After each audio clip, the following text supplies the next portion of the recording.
Hello बच्चों, आज अपने करेंगे 2.2 का सेकंड क्वेश्चन। पहला क्वेश्चन है अपने पीछे वाली वीडियो में कर लिया था। क्वेश्चन में अपने को दिया हुआ है 1/4 और 1। फर्स्ट क्वेश्चन है कि शून्यकों का योग और शून्यकों का गुणनफल क्वेश्चन में दिया हुआ है। शून्यकों का फर्स्ट शून्यकों का योग है, सेकंड शून्यकों का गुणनफल है। शून्यकों का योग का मैंने फॉर्मूला लिखाया था। शून्यकों का योग फॉर्मूला होता है -b/a। शून्यकों का योग 1/4 दिया हुआ है -b/a, यानी b की वैल्यू यहाँ पे कितनी आ गई, b की वैल्यू आ गई माइनस, इधर चला जाएगा a, और a की वैल्यू कितनी आ गई अपनी 4 आ गई, यानी a के सामने 4 है, b के सामने 1 है, ये निशान उधर चल जाएगा। उसके बाद अपने हैं गुणनफल।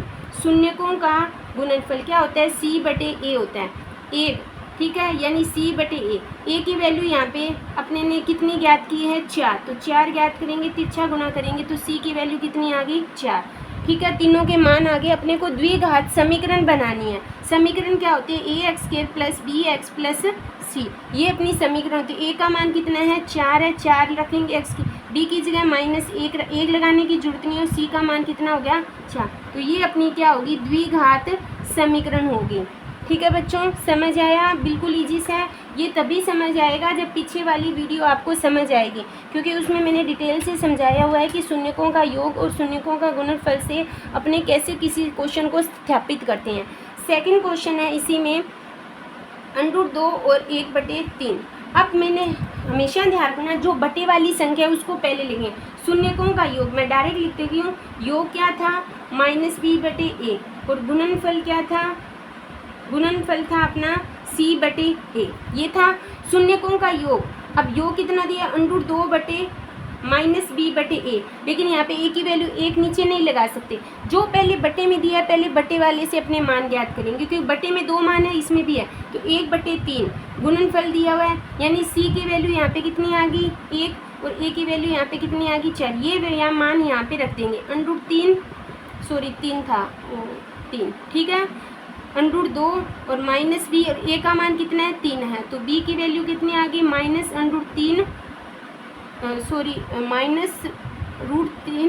-√2, ठीक है। यानी अब अपनी समीकरण थी ax² + bx + c। a की वैल्यू कितनी है, 3 है, x की स्केयर, b की वैल्यू कितनी है -3 √2x, और c की वैल्यू कितनी है, 1 है, तो ये अपनी क्या बन गई, द्विघात समीकरण होगी। यानी सबसे पहले अपने क्या करेंगे, अगर दोनों संख्या बटे में है तो पहले कौन से भी मान ज्ञात कर सकते हैं, लेकिन जो एक संख्या बटे में एक, अब बटे में ये थी शून्यकों का गुणनफल, तो गुणनफल से दोनों मान ज्ञात करेंगे, उसमें से एक मान यहाँ पे रख के तो तीसरा मान अपने ज्ञात करेंगे। ठीक है बच्चों, ये था अपना सेकंड क्वेश्चन। उसी तरह थर्ड क्वेश्चन है 0 और √5, ठीक है, यानी योग कितना दिया हुआ है -b/a, और गुणनफल कितना दिया हुआ है अपने को, गुणनफल दिया हुआ है c/a। अब देखो दोनों अगर बटे में नहीं है तो अपने नीचे, दोनों बटे में नहीं है इसका मतलब नीचे 1 हो सकता है। अगर एक बटे में और दूसरे बटे में नहीं है तो नीचे 1 नहीं लगाएंगे, उससे बटे वाले से हल करेंगे। अब देखो ये क्या होगा, 0/1 यानी -b/a, यानी b की वैल्यू कितनी आ गई 0, और a की वैल्यू कितनी आ गई 1, और c का मान है √5/1 यानी c/a, यानी c की वैल्यू कितनी है √5, और a की वैल्यू यहाँ पे दी हुई है, तो ax² + bx और +c। a की वैल्यू कितनी है 1 है, तो x की स्केयर, b का मान 0 है तो ये पूरा 0 हो जाएगा, और प्लस √5। ये अपनी क्या होगी, द्विघात समीकरण होगी, सिर्फ 2 चरों वाली, मतलब चर 1 है लेकिन जो संख्याएं हैं उसमें ओनली 2 ही है। इसी तरह अपने करते हैं फोर्थ क्वेश्चन।